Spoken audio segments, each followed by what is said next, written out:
Bulletin lined up, and to kick us off, the government has been called upon to empower women in capacity building in a move that will see them take rightful position in society. In an exclusive interview with KBC Channel 1, Machakos women member of National Assembly Joyce Kamene regretted that women have been neglected and it's time for them to stand and be counted. She, however, lauded President William Ruto for pushing so hard to see the two-third gender rule implemented.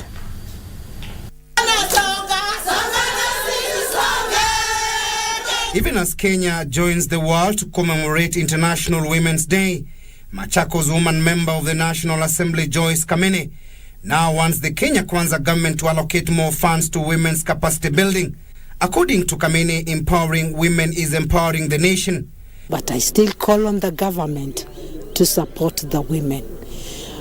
I know as women reps and women leaders, we ought to come together because we know women lack facilitation when it comes to politics and when it comes to going to the ground and asking for votes. She says it is time for women to take their rightful position in society, even as she called on them to seek elective positions. The Machakos County legislator, however, lauded the head of state for making it an agenda to see to it that the two-third gender rule is achieved under his administration. I'll start by appreciating His Excellency, the President, because of showing the concern to support the two-thirds gender bill. It has been there for long, it has been sung. We tried it in the previous 12th Parliament, but it did not go through. I hope and I trust the support that is showing, that all the men and especially the leaders will back this initiative because we need equity representation. At the same time, she called on women to be champions of moral values in society, saying it's only a woman who is in a better position to shape society and save the future generation, especially the youth, from sliding into destruction. We can see the family is under attack. Let us stand strong. Let us instill values to our children. Tusipatie the house helps kazi ya kulea. Lazima tuwajibike ipasavyo. Kwa sababu vile sasa mambo imeanza kuenda, we have to be alert. Tutake kujua hata ile what our children are learning and what they are getting from school. Kamene called on men all over the country to appreciate women in the role they play in society and country at large. I want to take this opportunity to wish the women a happy Women International Day. Nikiwakumbusha lazima tutembee safari tukiendelea kuwa strong. We know we are the pillars of the family, and I want to congratulate every woman everywhere because of the great work that we continue doing. Timothy Kipnusu for Lunchtime News. In other news, over 40 families have been left homeless after their houses were gutted down by an evening fire in Liki slum in Nanyuki town. The affected, who are mainly employees at the various flower and horticultural farms in Nanyuki, were at work during the incident. Nothing was salvaged in the fire. The fire consumed 40 semi-permanent houses, reducing a whole plot into ashes. The fire has left behind big losses to the families, who now have to depend on well wishes to restart their lives. Residents at the scene said that the cause of the fire could not be established immediately, as investigations are currently underway.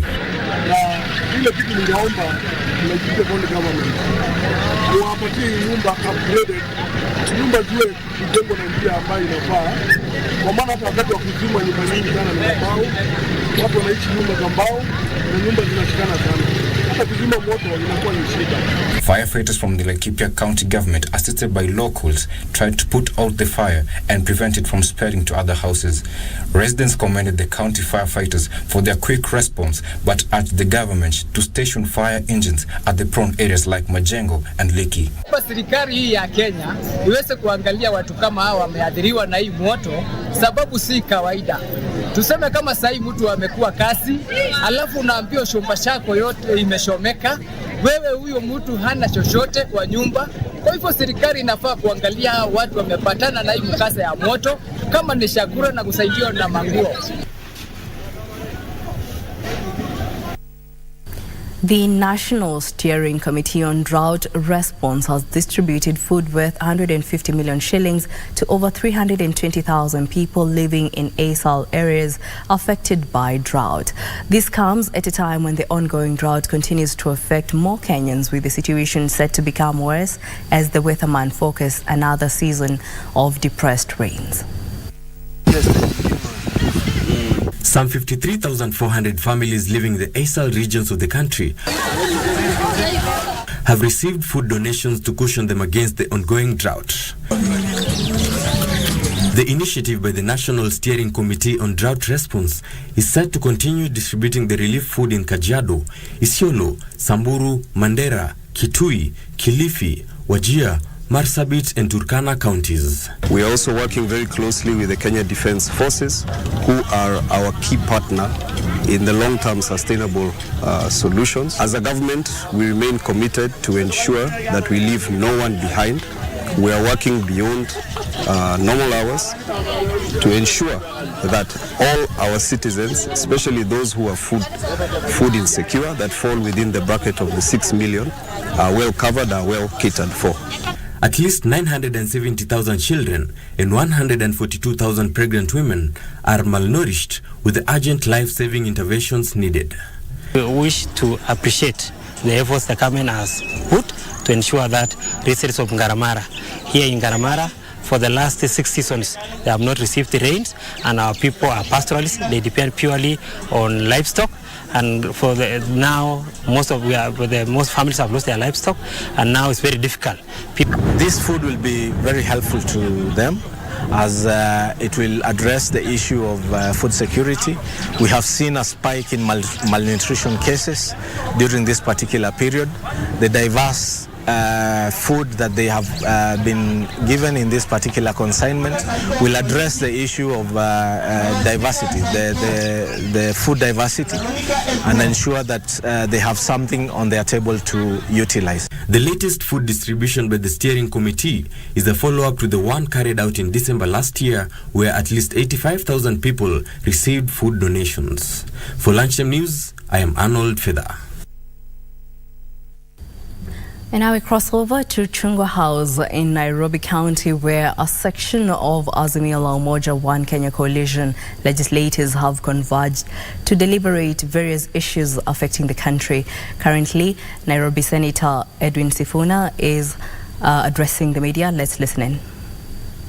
Presented the country with a result-based program of priority government actions designed to meet the medium-term objectives of economic recovery strategy for wealth, employment and creation. I will let my brother Enoch Wambua proceed from there. Thank you. To address the economic stagnation, NAC targeted the strengthening of the microeconomic framework. They unveiled a more responsible fiscal policy. They unleashed the private sector to participate in investment, particularly in the productive sectors, and especially in infrastructure development and maintenance. To improve equity and reduce poverty, NAC unveiled a program focused on universal free primary education, improved access to basic health, expanded productive capacity in agriculture, and the development of the then overlooked arid and semi-arid areas of the country. The Rainbow Coalition further focused on upgrading the living conditions of urban dwellers through the slum upgrading program. To enhance governance, Rainbow embarked on far-reaching reform of the judiciary, a strengthening of the rule of law and security, improvement in the prisons or police, and implementing reforms in public administration. The Rainbow Coalition shared with the country and the international community a well spelled out plan to ensure its program could be funded in a sustainable manner. At some stage, the economic recovery strategy investment activities were revised and reprioritized, and the implementation costs brought down from Kenya shillings 706 billion as originally indicated to Kenya shillings 340 billion. The program that Rainbow presented to the country spelled out priority programs, identified key activities within each program, provided budgetary estimates and financing gaps within the overall resource envelope, laid out the implementation timetable, and committed to a set of monitorable targets. A prioritization workshop was held where all the activities in the logical framework of the program were prioritized in line with the sector objectives. The Rapid Result Initiative was launched. It is these sets of government organization that quickly made Kenyans be polled as the most optimistic people in the world upon the arrival of the NAC administration. Within the first 3 months, NAC's promise of free national primary education had taken off. Prison reforms had taken off. Anti-corruption measures were in place. Reforms to the judiciary were in place. A code of ethics for public service was in place. By the end of Well, that was a section of Azimio la Umoja legislators deliberating various issues affecting the country. We shall be bringing you an updated report in our subsequent bulletins. For now, we move on.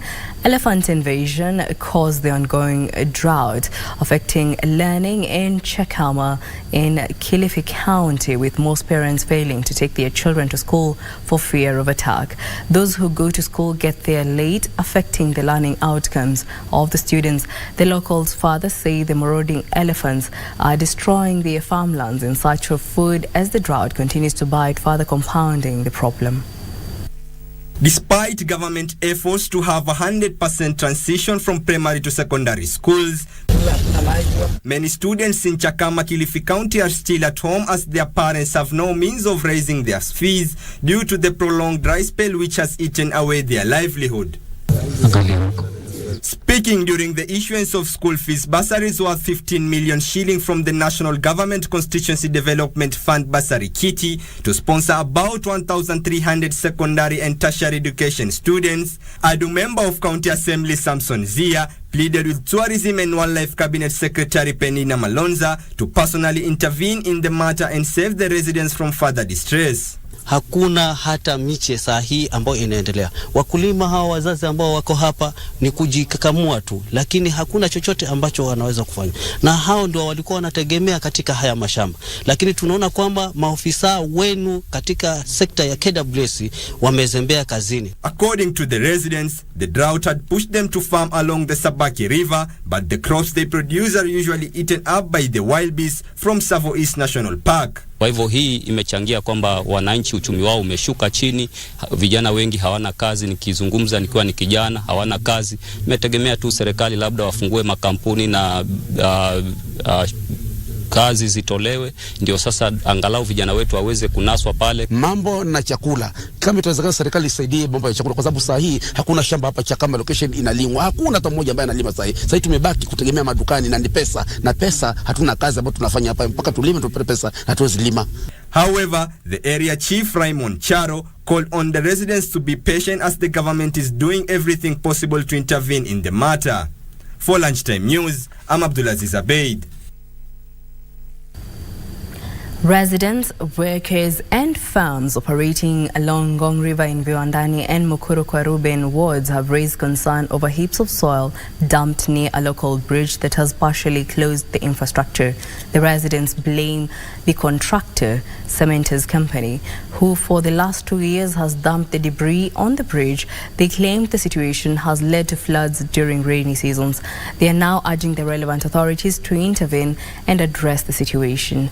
The alleged contractor, however, referred the media to the Kenya Urban Roads Authority.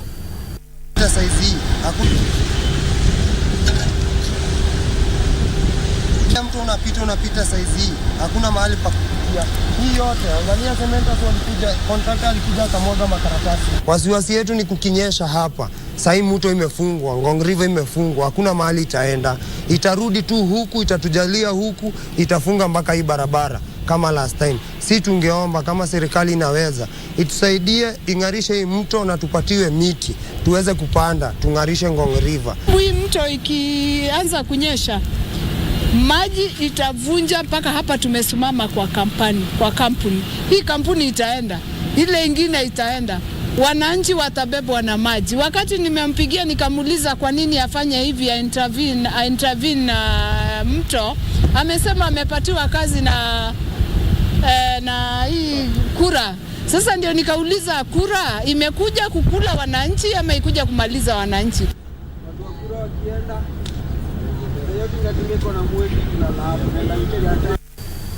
In other news, 2 people have been seriously injured in Orkungu village of Mata ward in Taita Taveta County during a land ownership protest.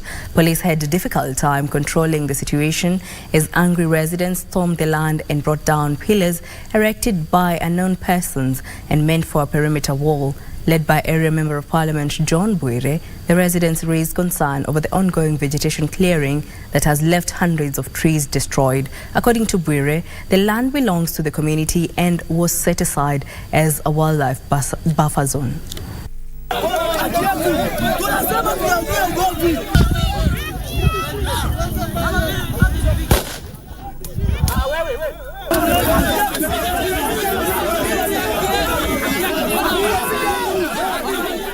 Unakaa kama mtumwa katika shamba yako na ardhi yako. Ati mwenyewe atoke mahali ametoka aje kupangia vile utaishi hapa. Mkisema mnatafuta haki, toka katafute haki. Ulisema unatafuta haki na umekaa nyumbani umekunja mikono. Inakuwaje Mata? Watu zaidi ya 1000 wanakaa kwa ekari 300. Halafu tunapata mtu anachukua shamba yetu ekari 1000 kwa shilingi 25,000.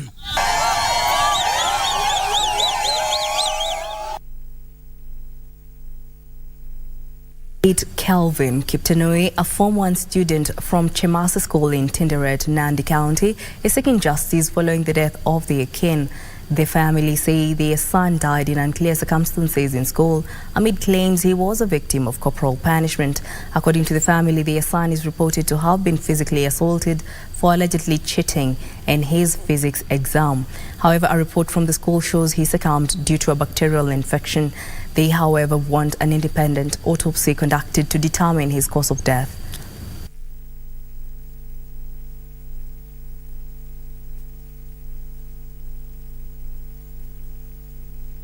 Tukapata habari ya kwamba huyo mtoto alifika tu hospitalini akajirai pale hospitalini. Umesikia? Ndio sasa ndio nikastuka, siku hata na nguvu siku hiyo. Na ilikuwa siku nyumbani, nilikuwa nimetoka safarini, nikamtuma mtoto wangu ya kwamba enda pale nyumbani usikize nini ambayo ilimuua huyo mtoto. Alikuwa mgonjwa ama alikuwa nini? Lakini baadaye tulipata kwamba alipigwa na mwalimu. Kana na ripoti aliaka kwa sababu ya pihini nyingi kwa damu yake. So na hatuwezi tukasema ya kwamba hakuchabwa, lakini wakati tunamsubiri pathologist akuje ili afanye postmortem, na kisha fanya postmortem ndio tutapata kujua nini kweli. Kisauni residents have joined calls made by sports people for the county to buy off sports ground in private hands. This is after the owner who had donated it to the community expressed interest in selling it off to private developers.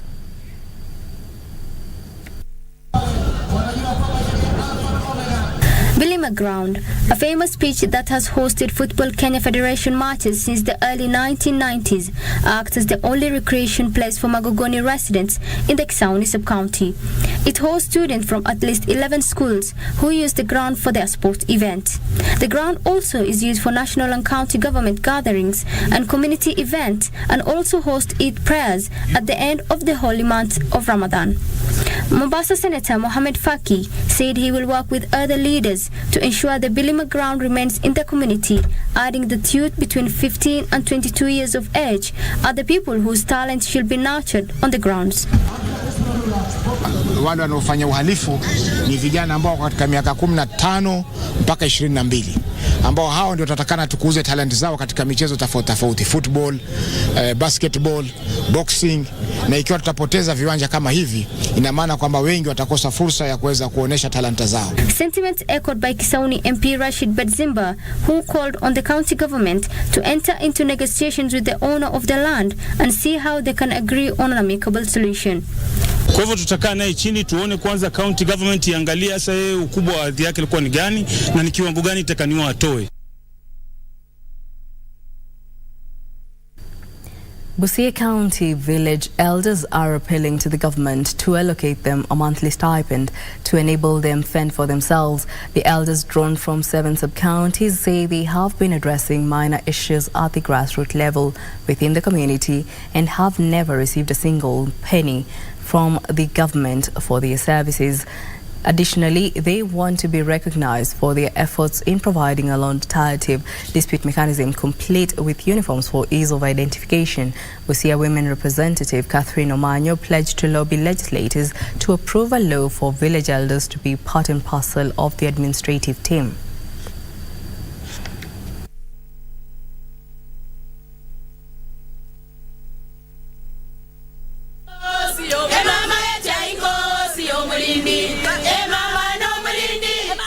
Tungeomba mama na serikali kwa jumla, kwa sababu sisi ni wale watu wenye tunafanya kazi kama hustlers. Hatuna kazi nyingine tunafanya, tunategemea tu kukuwa liguru, na liguru hana mshahara.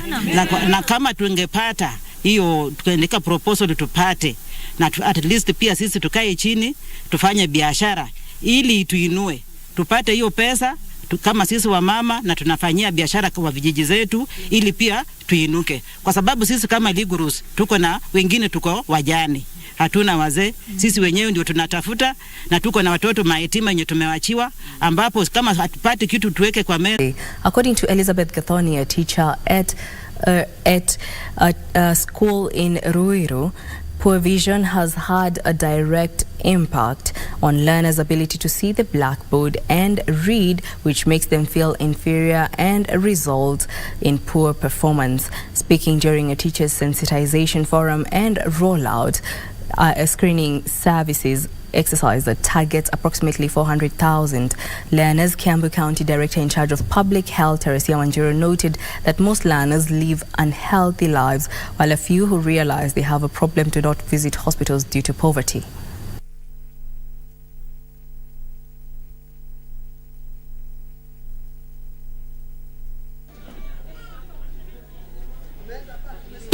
Through the just checking physically, you cannot be able to note, and that is why we are doing screening. Then we are bringing the outreaches where we'll be able to treat them, and then we'll be able to address. It has been an uphill task to us for some children who have not been able to read and write. Sometimes we think that they are slow learners, but it's actually the aspect of eyes for them not to be able to read. The reason why we are rolling out the school screening is because there's a gap. A situation analysis was done, and there was a gap in early identification of patients or maybe our clients at the school level or children, and how can we get hold of these children. Still on health matters, over 60% of children below the age of 5 who receive malaria vaccine do not complete the full dose of 4 jabs. And even as the government expanded the malaria vaccine program to cover 25 more counties from the current 26, residents in the targeted areas were warned that discontinuation of the vaccine dose will not give their children the full protection from the killer disease.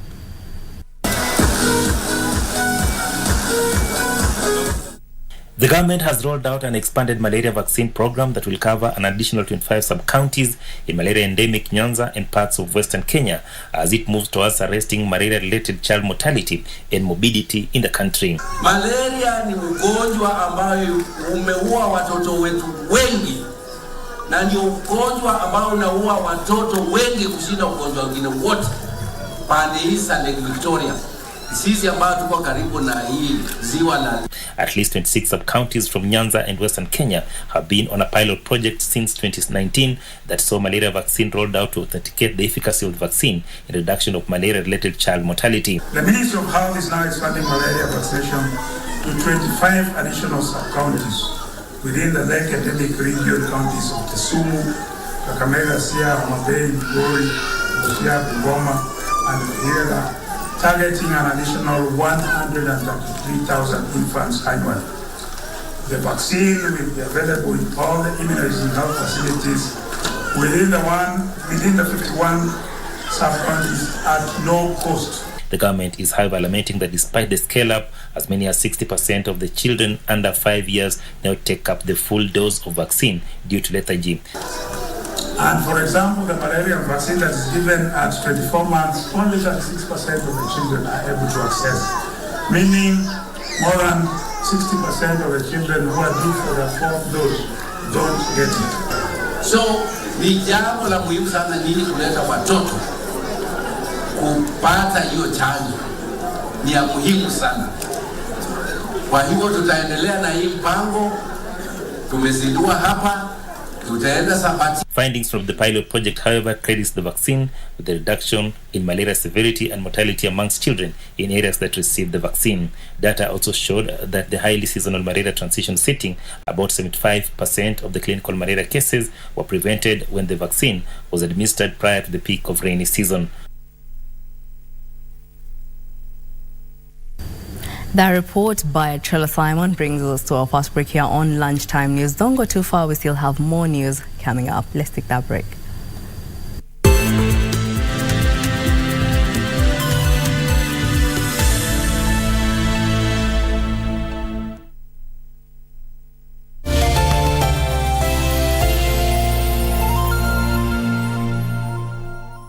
To get Proverbs chapter 3 verse 5 as your skiza tune, dial star 811 star 967 hash. Trust in the Lord with all your heart and lean not in your own understanding. In all your ways submit to him, and he will make your path straight. Proverbs chapter 3 verse 5 to 6. To get Proverbs chapter 3 verse 5, dial star 811 star 967 hash. Star 811 star 967 hash. Huwezi ongea na baba yako, nani atakusaidia? If I have to give you an answer to that, I wonder who's in a coma right now. How much? Hapana. No. Why? Tunatafuta vile tutajisuta na hiyo do. Takuwa sawa. Okay? Yeye ukunywa mango juice tu wakati mko na yeye. Unataka kusema dadi anakunywanga mango juice kwa sababu anajua anapenda mango juice? Hii situation itaendelea hadi lini? Usiseme umechoka kutuhost. No, that's not what I'm saying. Niwache nikusaidie. Dad, I think you should just let us handle this by ourselves as grown-ups, you know? Na biashara?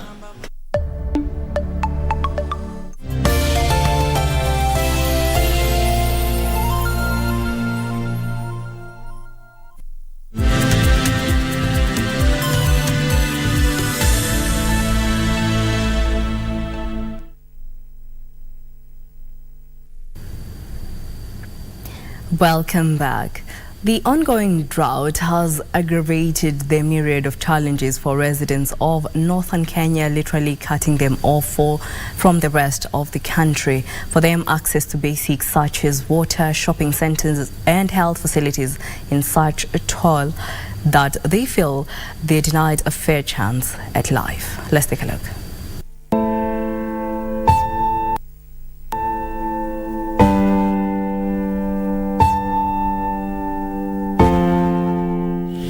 access hospitals, schools, shopping centers, and other such facilities, I would simply walk or take an easy ride to them. But this is not a story about my ease to access such facilities. It is rather a story that is highlighting the sharp contrast witnessed in different parts of the country. Communities in the northern part of Kenya have borne the brunt of the ravaging drought, leaving them struggling to survive. Scarce resources are further dimming the hopes of life for the most vulnerable. The inadequate infrastructure tends to cut off these communities from the rest of the country. As such, hardly do they travel out, nor do aid agencies access the region. Drought that has decimated livestock, their primary livelihood, and dried rivers threatens the existence of the nomadic and semi-nomadic populations. Desperation has driven some of them to eat wild fruits or carcasses of livestock to survive. Chakula wanawake sisi tunaumuka kabisa, wanawake kwa sababu mtoto anaamuka unajua hata pale unapita unaenda kabisa kama ni bahari nyana nakaa huko napatiwa samaki moja. Hii samaki moja hakuna mtu atakula hii samaki. Napatia kidogodogo kila mtu aonje. Education has not been spared either, with high dropout rates leaving schools virtually empty owing to the unending search for pasture and water. These adversities have escalated poverty in the region to unbearable levels. Sasa ile siku mtu hauna hiyo shilingi 50 ya kulipa hiyo boat ndo mtoto wako apate kwenda shule, mtoto wako atakuwa anaenda wapi shule? Atakuwa tu anakaa hapa kwa nyumbani. So unapata karibu kwa mwezi mtoto anaenda shule 3 weeks. And should disease strike, access to the nearest health facility is a day-long trek.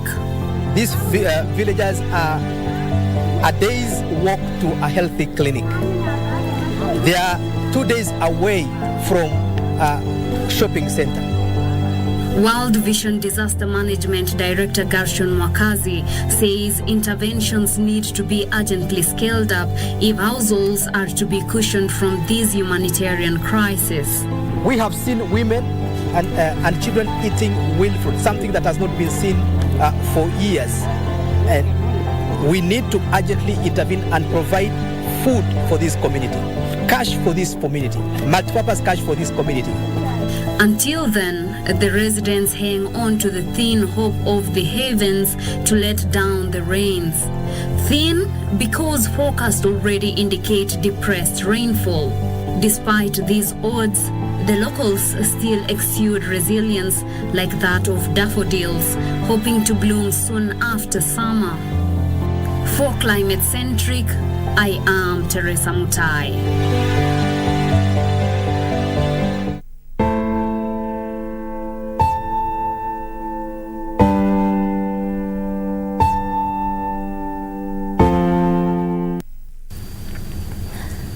Thank you, Teresa Mutai, for that report. Now, moving on.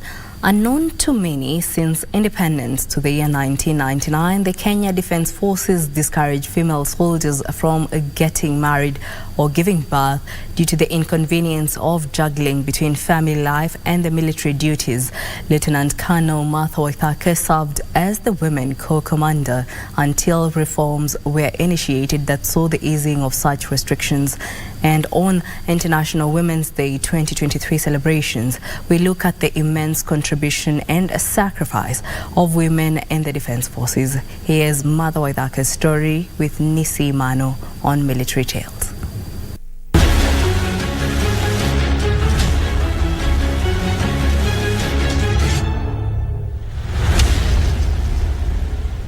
Lieutenant Colonel Martha Njeri Waithaka joined the military in the late 1970s thanks to her nursing profession. Because I liked nursing right from the time I was a young girl. One day my uncle brought me a letter, and when I opened that letter, I saw that I'd been called for an interview at Kenyatta School of Nursing. I went for that interview and I was successful. So in 1971, I joined nursing.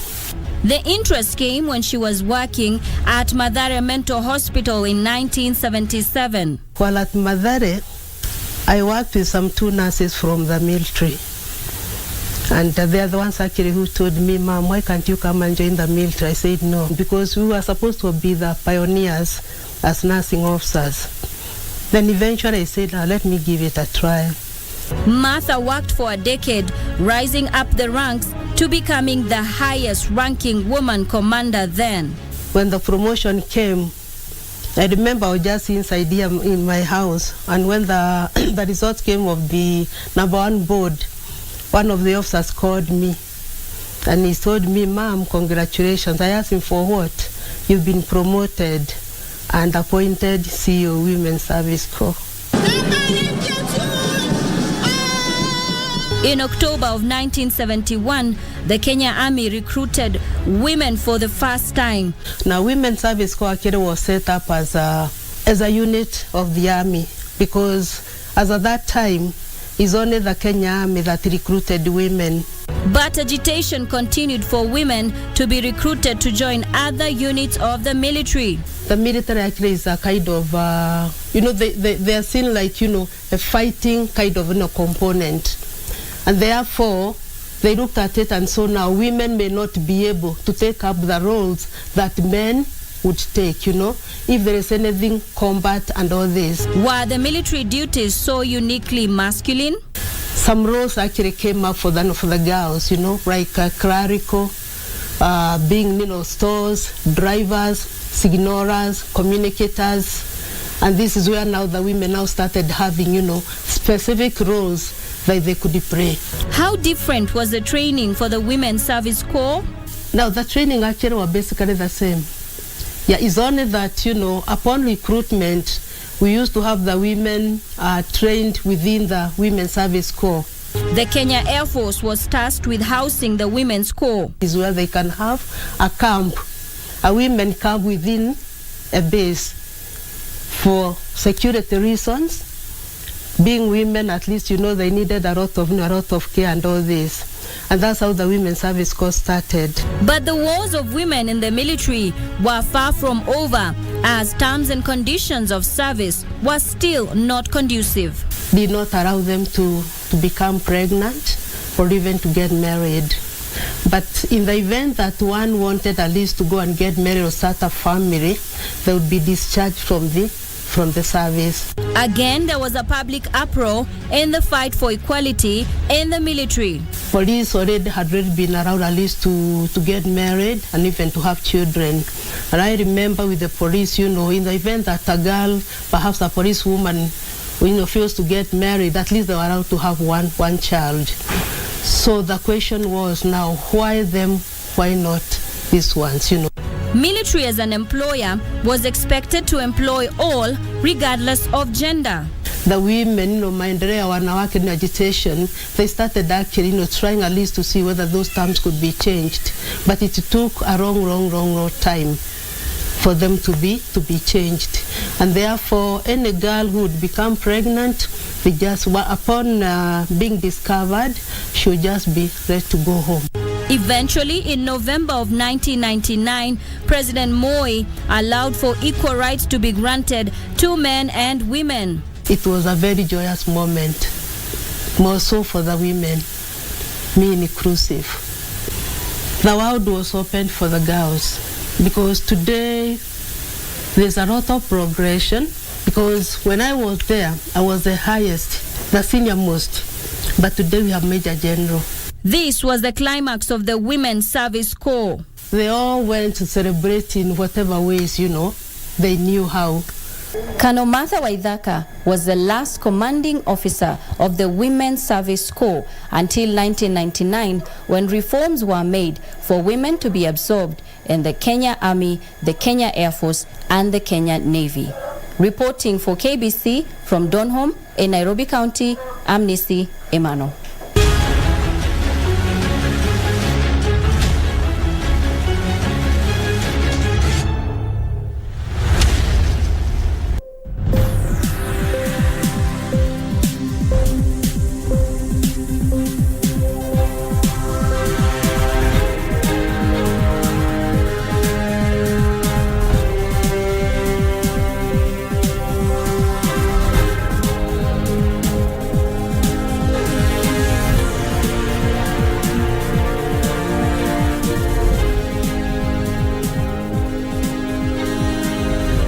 talk business.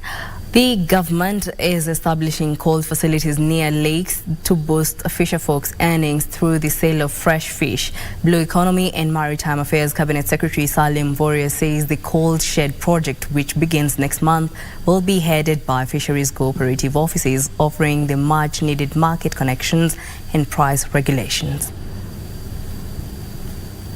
The beach management units were early this year converted into cooperative societies in order to transform services provided to fisherfolk. The 445 former beach management units under this revitalization program would be centered around boosting the blue economy, which only contributes to around 4% to the gross domestic product. The government believes the poor earnings could be tied to traditional methods of fish preservation, which drives down the value of fish.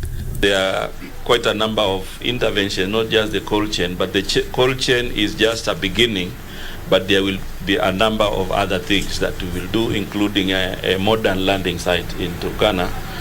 So all that combined would be approximately around 1 billion. He says through a multi-sectoral approach, Kenya could get more commercial value out of fish from lakes. On how we could work on getting more commercial value out of the Lake Turkana, and from that angle, gradually the planning and the interventions have broadened to also integrate elements of renewable energy, elements of food security, the fishery itself. The pilot stage of the cold chain projects will begin at Lake Turkana. Yes, there is an initial study, and we have a report of the same. And it is through that study that has made these recommendations that we are now embarking on implementing. But of course, because this will be an integration of other interventions, we will also do another study for the other interventions so that we see how they properly link, with what we have now. He also notes the cold chains will be fully powered by solar energy to minimize the cost of preservation. Hibak Said for Lunchtime News.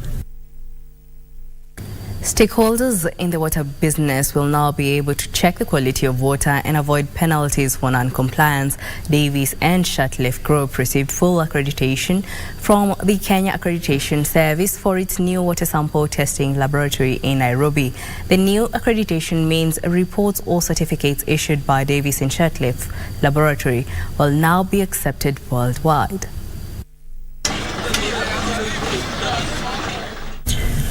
With the population of 53 million, about 28 million Kenyans lack access to safe water. Growing water demand and water scarcity have turned into a notable challenge in Kenya, with climate change, water pollution and poor management of water resources aggravating the water crisis. Through water quality testing, water contamination and its resultant health and economic burdens can be addressed. Davies and Shatliff's new water quality testing facility will be used to monitor the quality of water samples from across the region to gather data and measure the effectiveness of water treatment technologies. Davies and Shatliff Group CEO George Mbugwa says the laboratory uses the latest technology to test for the coliform and E. coli bacteria, which causes urinary tract infections, respiratory illness and pneumonia. Target users include individuals, drinking water vendors and borehole drillers, learning institutions, players in the manufacturing and hospitality industries, and government bodies. Plans to introduce mini labs across a regional network, including other East African countries, are in place. Frederick Mwoki for Lunchtime News. In other news, the Kenya Agriculture and Livestock Organization has rolled out a water management program to digitize irrigation projects in an initiative aimed at optimally using the available water. Under the program, targeted farmers will be provided with digital devices to control water usage. Kenya Agriculture, Livestock and Research Organization and the Association of Strengthening Agricultural Research in East and Central Africa are seeking to incorporate 2 million registered farmers in water management system program as a measure to mitigate against drought. Strengthen water governance systems. That is the water resource user associations. What can we do around us so that the water is used extensively, intensively, and we have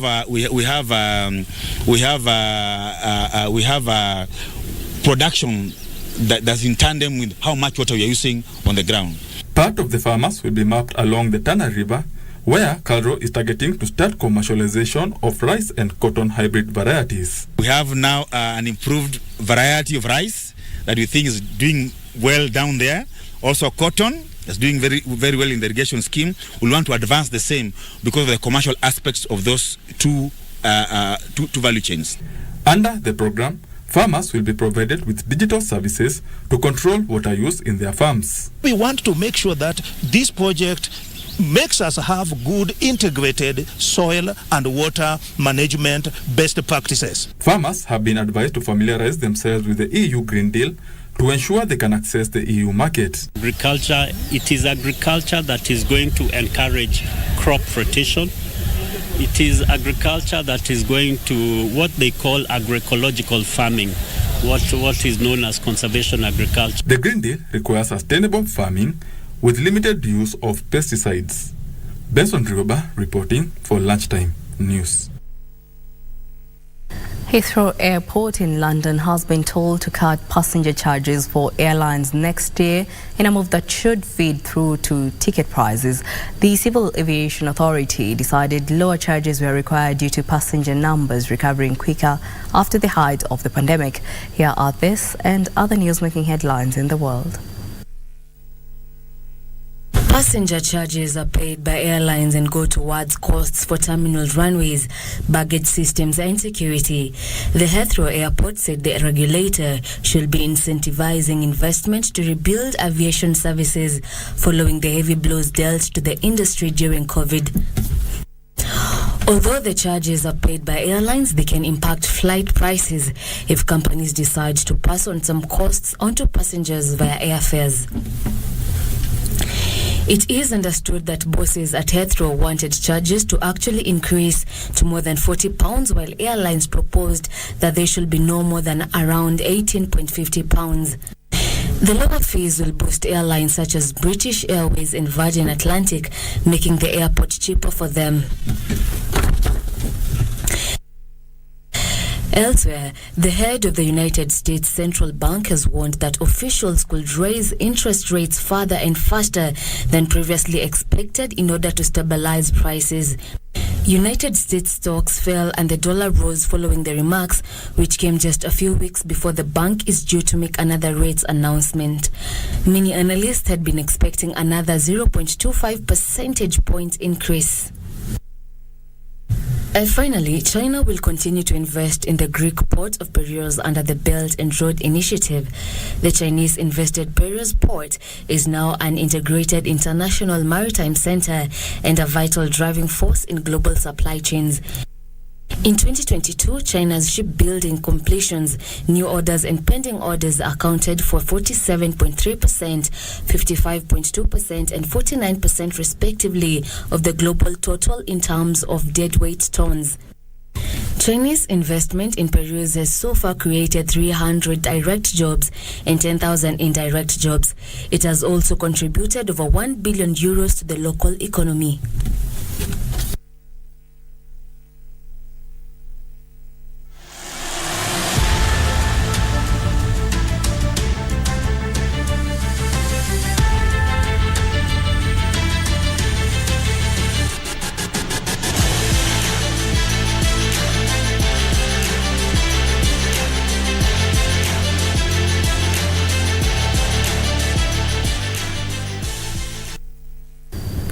And in the sports arena, former Kenya Premier League champions Gor Mahia will face Nzoia Sugar in top of the table clashes. FKF Premier League second leg kicks off Wednesday. After a 1-week break, the tie will be played at Sudi Stadium in Bungoma. Kenyan record champions Gor Mahia will be hoping to maintain their lead when they travel to play second place in Nzoia Sugar in a top-of-the-table clash at Sudi Stadium as the second leg of the 2022-2023 FKF Premier League resumes after a one-week break to pave way for the 2023 Mozartbet FKF Cup that got underway last weekend. Kogalo are at the top of the table on 37 points, while Nzoia sits second with 33, hence a win for them will reduce Gor Mahia's lead to 1 point. Obviously, we've been, it's been a very, busy run of games, and so a lot of the preparation for the games is that we've got to get the players as fresh and as physically ready as possible. Obviously, in Nzoia, we know is going to be an incredibly, difficult game. Defending champions Tusker welcome Bandari at the Roraka grounds. Ulinzi Stars will play Kakamega Homeboys as Kenya Police entertain Sharks at the Moi International Sports Centre, Kasarani.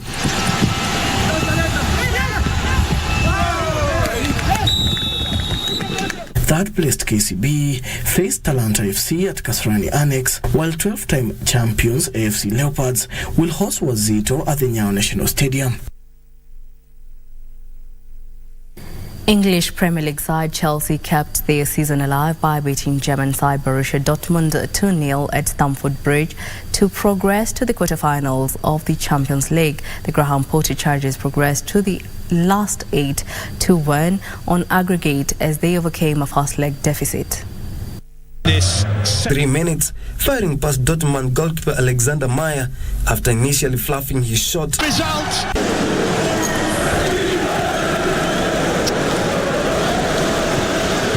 An opportunity for David Neres. And Ferran Jugla making a move, and the space opened up, and it'll fall for Meyer here. Oh, Fulham manager faced a difficult task to overturn a 2-0 loss from the first leg. Tonight, Bayern Munich will host Paris Saint-Germain, while Tottenham face AC Milan. Well, it worked out all right. Gilberto has it. Oh, dear me.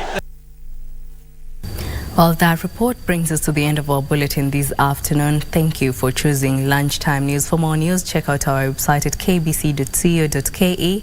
My name is Jackie Wambiru. Our sign language interpreter is Lucy Maura. Happy International Women's Day. Enjoy the rest of the day.